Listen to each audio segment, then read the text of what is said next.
Shalom. Selamat tahun baru. Selamat tahun baru bagi kita semua. Saya pikir belum terlambat, baru hari ke-14. Baru 2 minggu kita di tahun ini. Pasti sudah banyak masalahnya. Pasti sudah banyak beban hidupnya. Ya, memang sih telur itu harganya sudah turun, sudah 24.000. Kemarin saya ketemu seorang dokter. Dokter ini ke murah.com. Dia bilang, wah, sekarang cabai itu mahal ya. Berapa dok? 120. Dikira dokternya tidak ngerti apa-apa. Cabai saya ini turun dok. Cabai sekarang cuma harganya 40.000. Ya, 40 ribuan lah namanya. Jadi yang suka cabai masih bisa menikmati cabai tahun ini. Sekalipun hidup ini pedas seperti cabai, tapi cabai itu masih enak rasanya. Iya kan? Bapak Ibu, saya mau mengajak kita berpikir begini.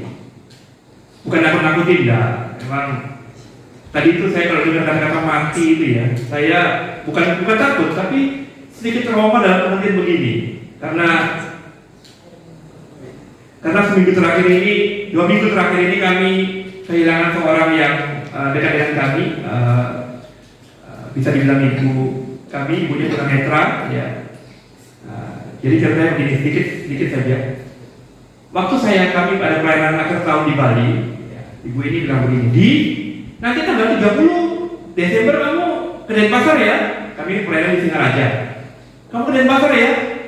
Lah bu, ya kita buat surprise buat suaminya. Gitu. Oke, tanggal 29 selesai pelayanan di kami dari Singaraja ke Bangli. Ada pelayanan di situ, bertemu beberapa keluarga untuk kami layani secara pribadi. Lalu kami ke Denpasar. Di Denpasar kami nginep di sebuah rumah Mbak Tuhan. Lalu pagi-pagi jam tanggal 30 jam 3 ada WA masuk. Pak, tolong doakan. Ibu ini sedang jalan-jalan ke surga. Semoga segera balik. Nah, kadang-kadang bahasa ini kan bisa banyak artikan, ya. Bisa banyak model tafsir. Bisa diartikan bahwa dia sedang pingsan, atau bisa dipikirkan dia sedang koma dan sebagainya. Tidak lama kemudian WA-nya gini, Pak, jenazah mau diformalin di Denpasar, di rumah sakit ini. Dan ternyata waktu kami cek, rumah sakit itu dekat sekali dengan tempat tinggal kami. Lalu kami ke sana, dan memang benar-benar surprise. Membuat surprise buat suaminya, surprise buat kami. Ibu itu serangan jantung setelah pelayanan. Beliau adalah pembina persekutuan doa yang saya layani bersama Lestari, dan akhirnya beliau berpulang mendadak. Waktu masih hidup dia bilang gini, tahun 2024 kita buat apa? Kami kan dapat program ya. Walaupun PD kami cuma 50-an orang, 60-an, kalau lagi gabung Jawa Timur 125-an. Mau buat apa kita 2024? Mungkin retreat bu, jangan retreat. Dananya gede, duit aku. Ya udah, kalau gitu kita kebaktian Padang. Oke, kebaktian Padang di sini. Rencana A, rencana B. Nanti kamu tanggal 6 lomba di sini. Di mana dia? Aku nanti datang ya 6 Januari kemarin. Karena itu ada Natal nasional di Stad Malang. Dan saya jadi pembicara waktu itu, Natal tunanetra. Dia bilang, aku akan datang. Itu kan yang pembicara dari Siloam. Oke, ternyata semuanya tinggal kata-kata. Semua rencananya tidak ada yang terrealisasi. Maksudnya apa yang dia pikirkan, apa yang dia rencanakan, apa yang dia programkan tidak sampai dia lakukan. Saya mau bertanya begini Bapak Ibu. Tidak perlu dijawab, nanti kalau saya tunjuk ya silakan menjawab ya. Saya kenal beberapa nama di sini, jadi siap-siap namanya yang saya sebut. Kalau kita perlu lagi ya agak sakit-sakit gitu lah, lalu kita ke dokter. Ada dokternya bilang ini, Pak, Bu, Bapak Ibu ini hidupnya kurang lebih tinggal 2 minggu lagi. 2 minggu lagi. Jadi per hari ini, 14 hari ke depan Bapak Ibu akan dipanggil Tuhan. Biasanya kalau pendeta ngomong, hidup mati di tangan Tuhan gitu ya. Tapi ini berdasarkan pemeriksaan yang cukup lengkap, lalu disimpulkan demikian. Pertanyaan saya, dalam 14 hari ke depan, apa yang Bapak Ibu lakukan? Berdoa. Tuhan ampuni aku Tuhan, dosaku akeh Tuhan. Pak Pendeta Teguh katanya banyak berdoa. Pak Frans, hadir? Apa yang Bapak lakukan selama 14 hari diberi kesempatan hidup kalau dokter bilang seperti itu? Banyak berdoa, Pak. Berdoa juga? Iya. Doa apa ini? Doa itu apa? Tapi yang lainnya saya kenal berapa nama itu lupa tiba-tiba. Saya tunjuk kalau merasa benar, silakan jawab ya.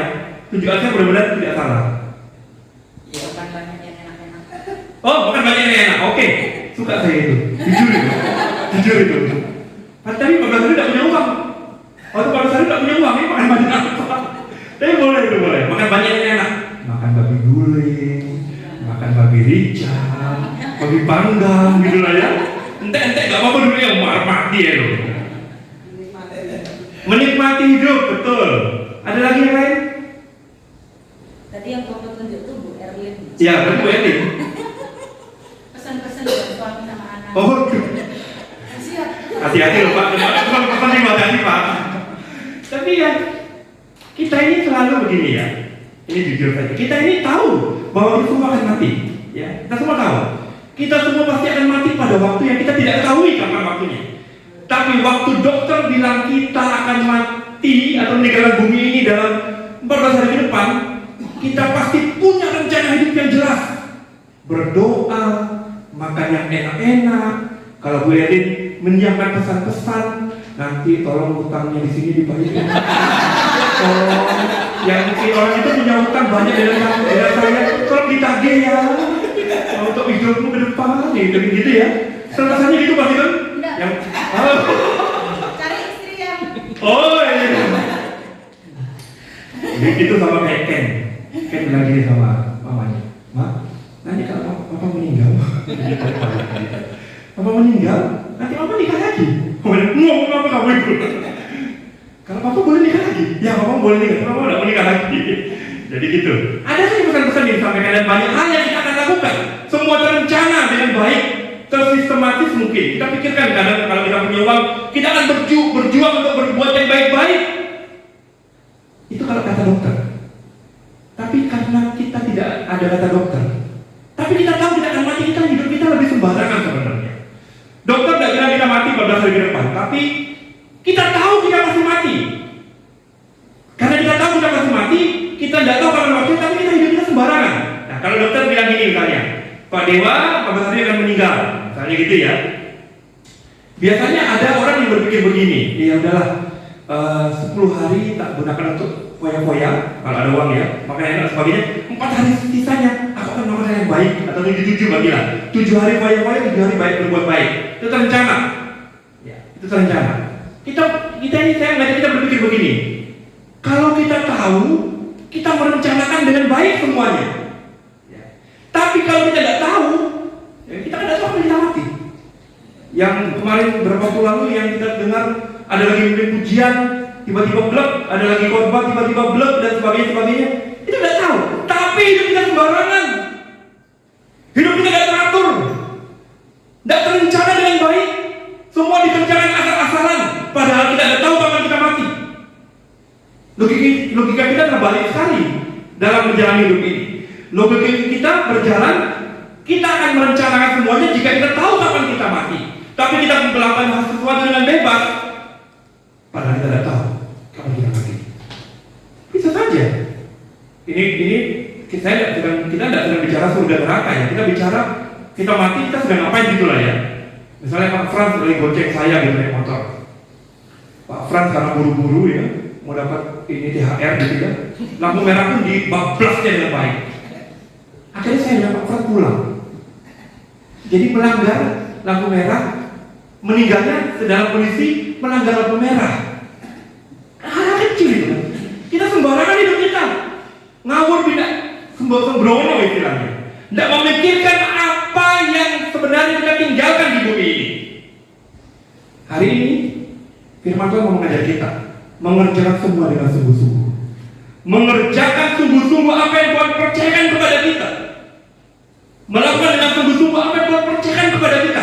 Sebenarnya kalau kita mau berpikir objektif, kalau kita mau berpikir benar, Karena kita tidak tahu kapan kita dipanggil Tuhan.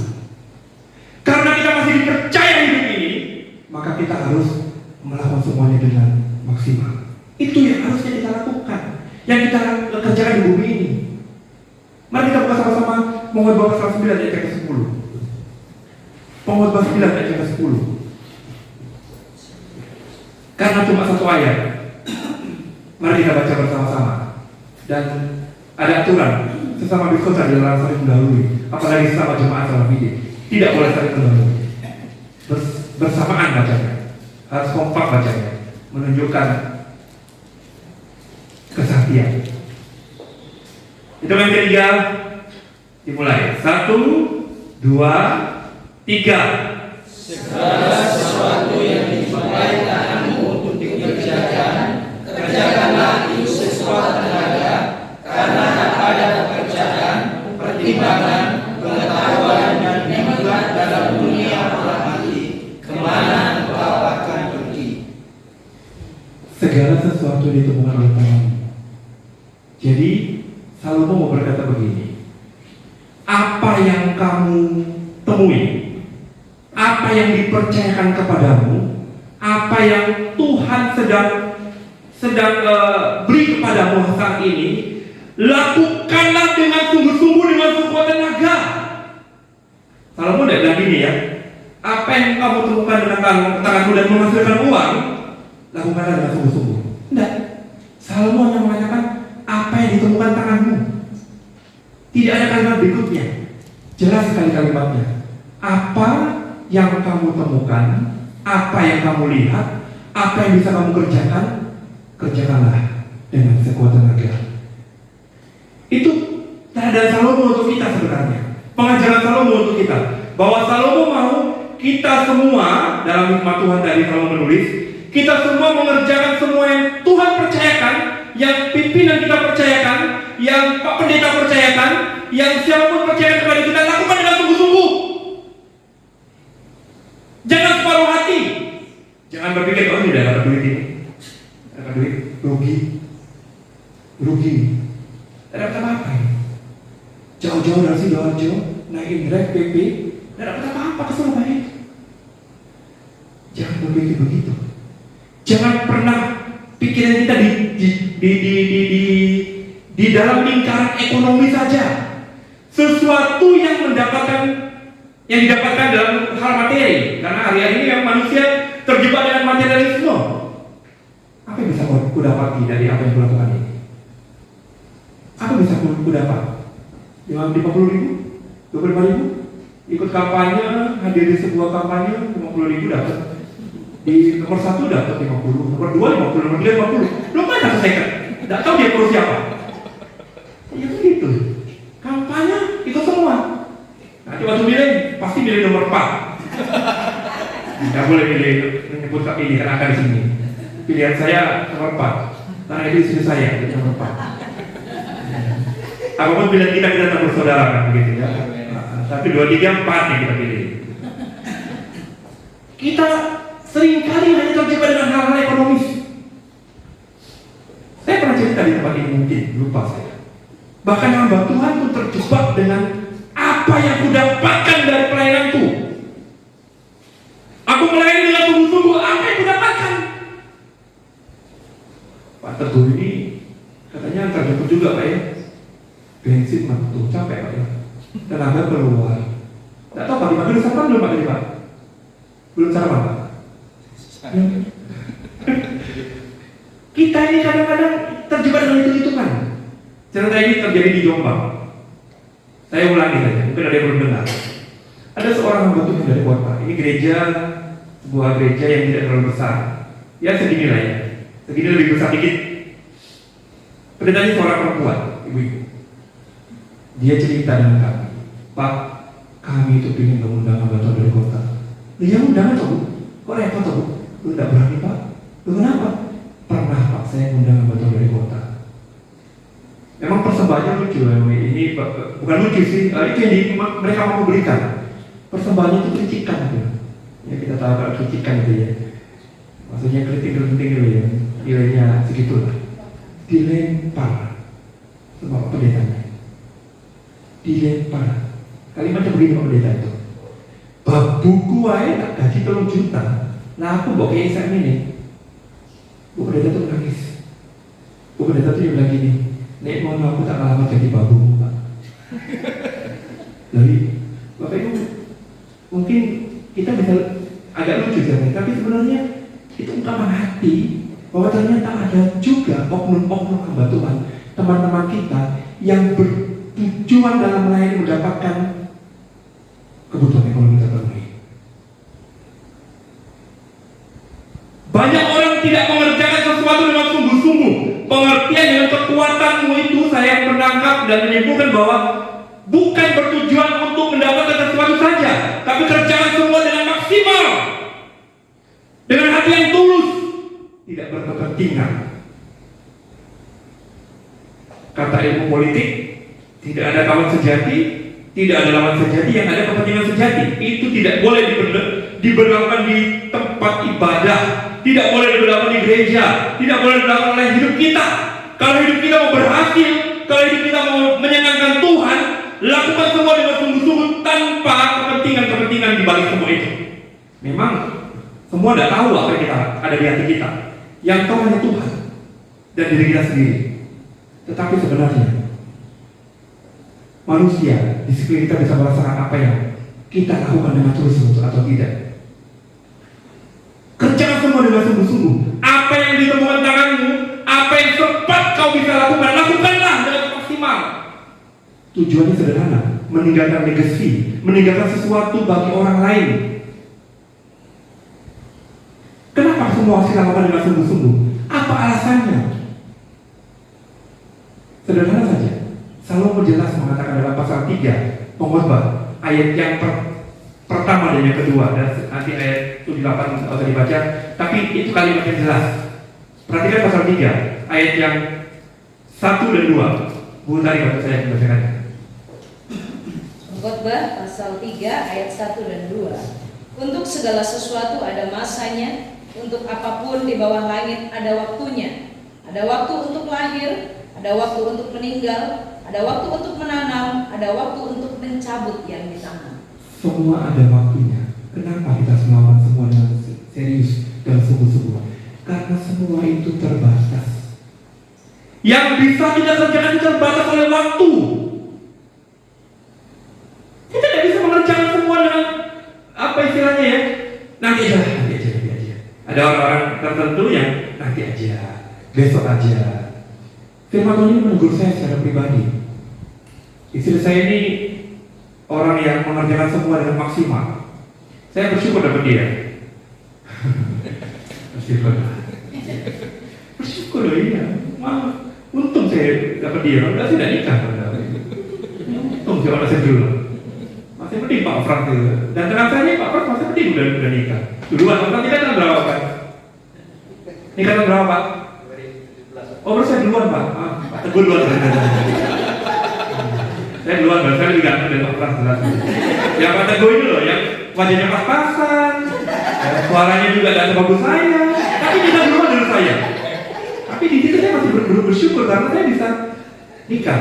Maksudnya gini, firman Tuhan ini mengingatkan saya begini Bapak Ibu. Saya secara pribadi ditegur Tuhan. Istri saya sudah bilang gini, Pak, buat renungan singkat 3-4 menit itu, nggak bisa Pak. Ya setalah. Kata setalah itu seringkali saya ucapkan. Dan hari ini saya diingatkan Tuhan. Saya tidak tahu kapan saya dipanggil Tuhan, tapi hari ini saya diingatkan bahwa semua itu ada batasnya. Jangan sampai kamu tidak bisa mengerjakan itu. Jangan sampai kamu tidak bisa mengerjakan yang Tuhan percayakan kepadamu, yang Tuhan beri kesempatan kepadamu. Bapak Ibu semua ada batasnya. Tidak bisa kita tidak terbatas. Kemarin kami bertemu dengan seorang oma yang umurnya 92 tahun, memang masih semangat, tapi dia terbatas akhirnya. Di saat usia 92, dia seorang omanya tunanetra, bukan lagi mamanya tunanetra, ini omanya tunanetra, jadi dia melayani tunanetra dengan maksimal. Tapi sekarang tidak bisa lagi dia maksimal karena sudah di kursi roda. Kita dipercaya dengan banyak keahlian, dengan banyak kemampuan, dengan banyak kelebihan-kelebihan yang Tuhan percayakan. Mari kita kerjakan. Kadang-kadang disuruh pelayanan, entar dulu Cakep dosaku, kakek dosa begitu. Kayak pelayanan. Ya kalau gitu, kalau sudah tahu kakek dosa, ya bertobat toh. Kadang-kadang kita terlalu banyak argumen untuk menolak sesuatu yang Tuhan percayakan kepada kita. Kita lupa bahwa semua ada batas waktunya. Ada waktu kita tidak bisa lagi bekerja. Ada waktu kita sudah bisa terdiam. Saya dulu waktu masih bisa lihat, saya punya banyak sekali rencana. Rencana saya dulu kalau waktu masih bisa melihat itu, saya mau jadi pengacara, saya mau jadi, pokoknya jadi mono lah, kayak saya sinapnya ngomongin yang TV gitu. Dulu tuh zaman saya dulu masih zaman ini ya, apa itu? Yang Soeharto turun itu apa namanya? Zaman reformasi. Dalam ngomong TV kok seneng nih. Kok pintar-pintar ngomong TV? Aku gak pintar-pintar ya. Ngomong pintar lah. Pikir saya akan coba masuk UNER, terima jadi. Tapi kok ya itulah. Rencana saya banyak bisa melihat, waktu bisa melihat. Tapi setelah tidak bisa melihat, ternyata Tuhan percaya hal yang lain. Bapak Ibu, sekali lagi, semua ada batas waktunya. Jika Tuhan percayakan engkau melayani Tuhan, lakukanlah dengan maksimal. Paulus mengatakan, lakukanlah segala sesuatu seperti engkau melakukan untuk Tuhan. Jangan hanya mengharapkan dilihat Pak Teguh, dilihat Bu Erlin, dilihat Pak Frans, dilihat majelis, dilihat orang supaya dibilang bagus. Orang itu ngomong bagus cuma sekali, 2 kali. Guru-guru nanti dia temenan. Kadang mulutnya dia bilang, oh ya bagus. Padahal dia tapi apa? Mari kita belajar. Lakukan dengan maksimal. Fokusnya kepada Tuhan. Tuhan yang melihat nilai kita. Tuhan yang menilai kita. Bukan manusia yang menilai kita. Kerjakan dengan sungguh-sungguh karena semua ada batas di usianya, ada batas kekuatannya, ada batas tenaganya. Bertambah umur, kekuatan kita berkurang. Dulu bisa satset, bukan promo apa ya enggak. Dulu bisa sana sini gitu ya. Kalau satset itu bahasa umum, bukan hanya amin bahasa umum, tapi satset itu bisa tak bisa sini. Saya pernah ya, waktu usia 30-an itu ya, saya potong 4 kali. Memang capek. Sekarang baru 2 kali udah capek sekali. Meres otak dan tenaga itu capek sekali. Tapi dulu umur 30 masih kuat. Dalam sehari itu bisa segitu. Bapak Ibu Saudara, semua ada batasnya. Selama kau masih dipercaya, kerjakan dengan sungguh-sungguh. Karena kita tidak tahu kapan Tuhan memanggil kita. Di saat Tuhan sudah memanggil kita, semua sudah selesai. Tidak ada lagi kesempatan untuk berbuat. Yang pertama, kenapa semua tidak dengan sungguh-sungguh? Karena semua ada batas waktunya. Semua ada batas waktunya. Yang kedua, kenapa kita harus mengerjakan semua yang Tuhan percayakan dengan sungguh-sungguh? Karena kita akan mati. Apa maksudnya? Orang mati itu tidak bisa ngapa-ngapain, Bapak Ibu. Orang mati tidak bisa lagi ngapa-ngapain. Bawa ide, buat tendang, buat sirami air keras, siram minyak goreng, tidak apa-apain dia. Tidak bisa lagi protes. Tapi kita nggak tahu orang mati. Kalau sudah mati tidak bisa ngapa-ngapain. Mau digusur kuburannya, mau diapain kuburannya, tidak bisa ngapa-ngapain lagi. Di Kembang Poni itu tahun 2016-17 itu istri saya terkejutnya. Dia bilang ini apa? Teman kami mengatakan, nah ini kuburan, kan? Kuburan kok ada gorengan pentol, orang bakso, orang nasi goreng. Nah, apa kuburan orang hamil? Jadi itu jam 7 malam, jam 8 malam. Ini kuburan orang hamil. Aku tak tahu akhirnya. Iya kuburannya emang ini kuburan, tapi kuburan berfungsi ganda. Loh kok bisa? Teman kami jawab, iya setannya sudah pergi Bu. Karena takut banyak manusia berdosa di situ. Kuburan banyak aneh-aneh sekarang kuburan. Ya namanya orang dari daerah ya. Di Tanjung ini mungkin kuburan sepi ya. Di sini kuburan ramai karena banyak orang berdosa di situ. Dan mayatnya tidak bisa ngapain lagi orang mati itu. Entah itu nisannya atau tempat yang kuburan berbentuk batu-batu besar dipakai dosa di situ, dia diam-diam tok. Nggak bisa ngapa-ngapain lagi. Bapak Ibu, orang yang sudah mati itu sudah hanya bisa diam saja. Nggak bisa lagi ngapa-ngapain. Nggak bisa lagi protes. Nggak bisa lagi mau tunggu dulu ya, seperti kalimat di Lukas itu ya. Yang dia siapa orang kaya itu minta Lazarus untuk kembali untuk mengingatkan saudara-saudaranya. Nggak bisa. Sudah selesai tugasnya. Jadi jangan tunggu, jangan cuma menunda. Karena kalau kita sudah selesai, kita tidak bisa ngapain lagi, tidak bisa memperbaiki yang sudah kita kerjakan. Selama masih hidup, kerjakan. Seorang penulis mengatakan begini, orang hidup itu orang yang berpengharapan. Ya. Orang yang masih hidup itu masih punya pengharapan. Kalau dia susah, dia bekerja sungguh-sungguh, masih ada harapan lebih baik hidupnya. Coba perhatikan di Pemuat pasal 9 ayat yang ketiga dan yang keempat itu ya. Coba bentar waktu saya ada anjing hidup lebih baik daripada singa mati itu. Ayat yang keempat, ayat yang keempat dari Pengkhotbah pasal 9. Tetapi siapa yang termasuk orang hidup mempunyai harapan, karena anjing yang hidup lebih baik daripada singa yang mati. Jadi singa sama anjing itu sebenarnya buatan singa tuh, tapi tidak ada lagi gunanya, mereka sudah mati. Anjing hidup tidak ada juga gunanya, karena tidak enak rasanya masih hidup. Kalau udah mati jadi enak. Jadi anjing hidup itu lebih berarti. Maksudnya begini, jika kita masih percaya hidup, kita masih bisa melakukan banyak hal. Masih bisa memperbaiki yang salah. Masih bisa minta maaf kalau bersalah. Masih bisa minta ampun kalau seringkali menyakiti hati pasangan. Masih bisa memperbaiki kata-kata kalau kata-kata itu menyakiti. Setelah mati, tidak bisa lagi ngapain. Penyesalan itu tidak ada gunanya lagi. Sudah mati menyesal apa lagi? Selama kita masih hidup, mari kita mencoba memaksimalkan apa yang Tuhan percayakan kepada kita. Jangan sia-siakan hidupmu. Jangan gunakan hidupmu untuk hal yang tidak berguna. Sekali lagi, kita tidak tahu kapan kita meninggal. Sudah banyak kasus yang jadi contoh bagi kita semua. Lagi enak-enak minum kopi, tiba-tiba pulang. Lagi enak-enak makan nasi babi guling, tiba-tiba pulang. Lagi enak-enak khotbah, tiba-tiba pulang. Lagi mimpin pujian, tiba-tiba pulang. Jangan sia-siakan hidupmu untuk hal yang tidak berguna.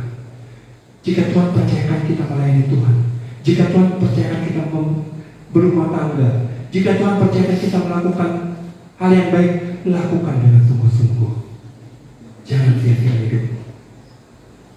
Saya sudah tidak dipercaya lagi Tuhan untuk memiliki penglihatan, tetapi dalam kegelapan Tuhan masih mempercayakan banyak hal bagi saya untuk dikerjakan. Dan saya melalui teks firman Tuhan yang sudah menegur saya hari ini, saya akan mencoba memperbaiki segala kekurangan-kekurangan saya di 2023. 2023 sudah kita lewati. Mungkin banyak yang kita lewati. Kesalahan-kesalahan banyak kita lakukan. 2024 jangan diulangi lagi. Jangan sama dengan yang lalu. Mari kita tingkatkan kualitas hidup kita menjadi lebih baik. Kerjakan semua dengan maksimal. Jangan cek-cek itu. Jangan buang hidupmu. Jangan buang waktu hidupmu. Saya ngomong sama Lestari gini.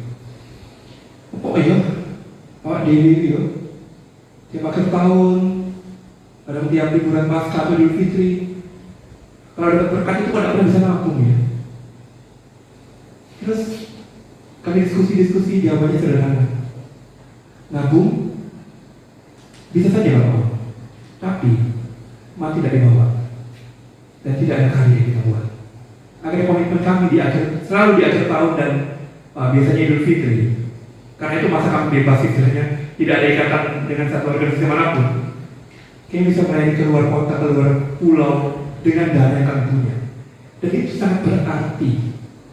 Kami mencoba maksimalkan hidup kami dengan apa yang kami punya. Oh, kalau kami ke Sumatera, kalau kami ke Bali tidak dapat apa-apa. Tapi kami mencoba berbagi sesama.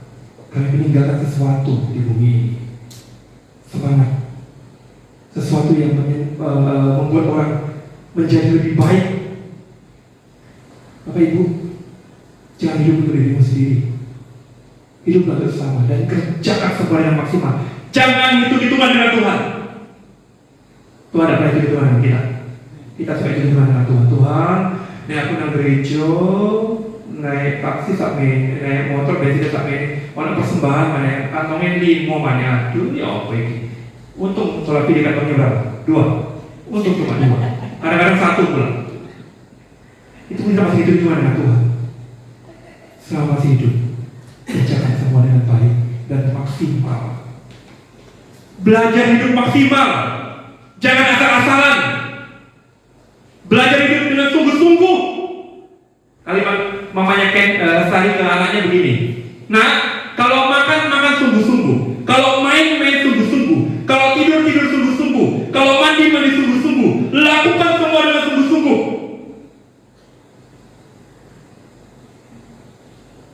Bapak Ibu,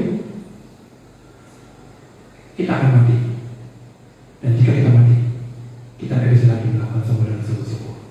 Kita hanya bisa menjadi jenazah, mayat yang akan hancur, dimakan cacing dan sebagainya. Yang pertama, kenapa harus mengerjakan semua dengan sungguh-sungguh? Karena semua ada batas waktunya. Yang kedua, karena kita akan mati. Yang ketiga, kenapa kita semua harus mengerjakan dengan sungguh-sungguh? Kalimat Yohanes dalam Wahyu pasal 14 ayat 13 boleh dibantu Bersari. Wahyu 14 ayat 13 ini jelas sekali mengajarkan kepada kita kenapa kita di bumi itu harus sungguh-sungguh mengerjakan semuanya. Kenapa kita maksimal mengerjakan semuanya.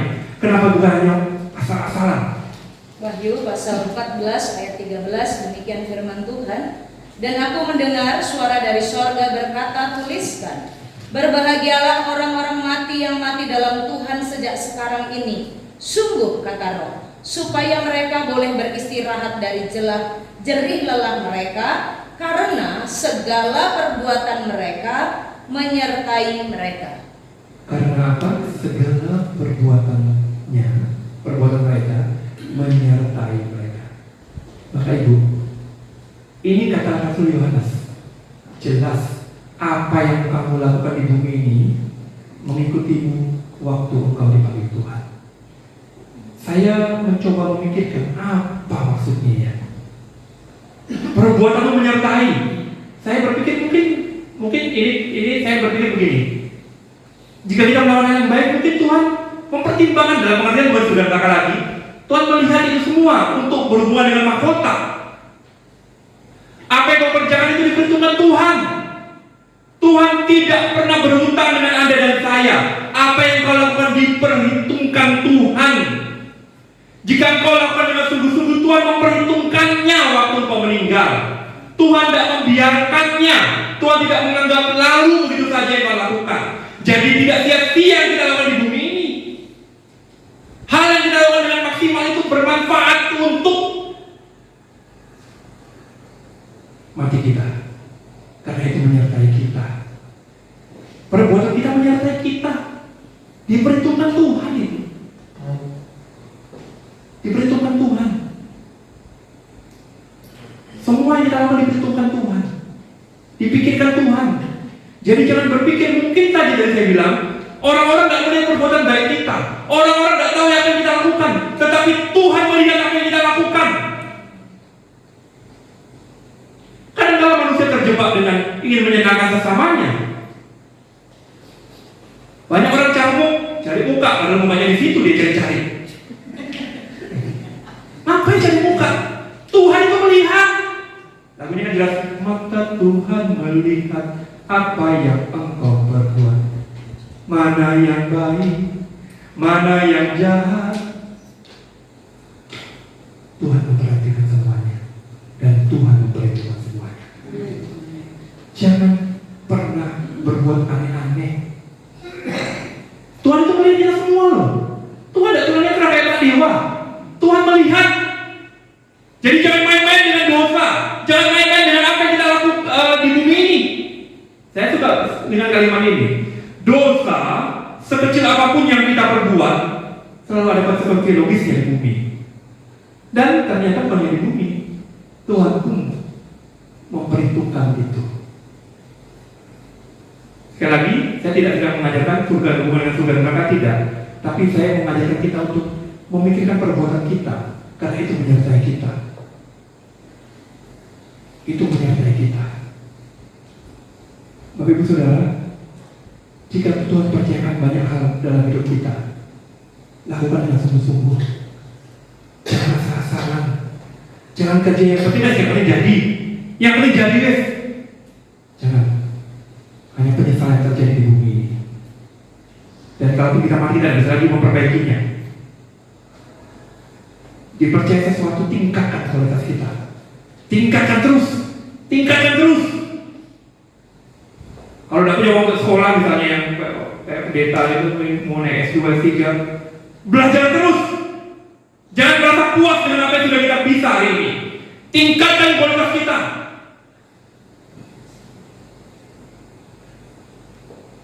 Gereja ini akan berkembang. Gereja ini akan maju jika semua di dalamnya mau mengerjakan pengembangan gereja dengan sungguh-sungguh, bukan dengan asal-asalan. Jangan hanya suruh Pak Teguh dengan Bu Erlin, capek mereka berdua, tidak kuat mereka berdua. Kerjakan semua bersama-sama dengan sungguh-sungguh, bukan asal-asalan. Inilah gereja kalau atas sama Pak Teguh. Kalau saya jadi pendeta lah anaknya, mana putu nih, mana. Jangan kita berpikirnya. Kita tidak akan pernah bisa maksimal kalau kita memikirkan negatifnya. Belajar berpikir positif untuk kemuliaan nama Tuhan. Lakukan untuk Tuhan. Yang menilai kita sekali lagi Tuhan, bukan manusia. Tuhan yang menilai kita. Perbuatanmu maksimal atau tidak, perbuatanmu sungguh-sungguh atau tidak, perbuatanmu benar atau tidak, hanya Tuhan yang menilai. Jadi jangan asal-asalan. Kerjakan semua dengan sungguh-sungguh. Karena yang pertama, semua ada pada waktunya. Jangan sampai kita hanya terdapat penyesalan. Jangan sampai kita sudah mati baru kita mau. Karena kalau kita sudah mati mikir apa lagi? Tidak bisa. Dan yang ketiga, karena perbuatan itu menyertai kita. Bapak Ibu Saudara, hidup ini tidak pernah ada yang tahu. Jika kita percaya umur sampai 90, puji Tuhan. 1 detik setelah itu kita tidak tahu. Jadi jangan sia-siakan hidupmu. Jangan tunggu dokter yang vonis hidupmu 3 minggu baru kita sungguh-sungguh. Kita tidak pernah tahu. Taruh di pikiran kita, hidup ini tidak pernah ada yang tahu kapan akhirnya. Maka itu berhati-hatilah dalam hidupmu. Maksimalkan hidupmu. Jangan buang waktu ini. Gunakan hidup dengan maksimal. Itu dasar alasan kami dalam mengambil setahun 2 kali keluar pulau untuk melakukan pekerjaan pemberitaan Injil, pemberitaan misi kepada sama kita. Sekalipun orang itu pas-pasan, mau kayak pergi kemarin itu anugerah Tuhan. Mau pinjam mobil, Tuhan kasih mobil yang lain yang sampai hari ini tidak ditagih-tagih. Itu anugerah. Yang penting tulus saja dikerjakan. Tulus. Kerjakan semua dengan sungguh-sungguh. Maka Tuhan memperhitungkan semuanya. Jangan sia-siakan hidupmu. Sekali lagi, ini terakhir yang benar-benar terakhir. Hidup Bapak Ibu dan saya tidak pernah ada yang tahu kapan endingnya. Jadi, karena tidak ada kapan endingnya, jangan sia-siakan itu. Jangan buang waktu untuk hal yang tidak berguna. Jangan buang kesempatanmu untuk hal yang tidak berguna. Secara praktis sekali lagi, sangat praktis. Jika kau masih dipercaya punya mata, jika kau masih dipercaya punya telinga, jika kau masih dipercaya punya tangan, jika kau masih dipercaya punya kaki, jika engkau diizinkan jantung berdetak, gunakan untuk Tuhan. Amen. Saya orang yang sudah tidak diizinkan Tuhan punya mata lagi untuk melihat, tetapi saya mencoba dengan catur indera saya. Saya mau menggunakan hidup saya untuk Tuhan dengan maksimal. Bapak Ibu masih punya panca indera, gunakan dengan maksimal. Tidak untuk hanya mencari keuntungan materi, tetapi kerjakan semua untuk Tuhan. Saya mohon kita berdiri.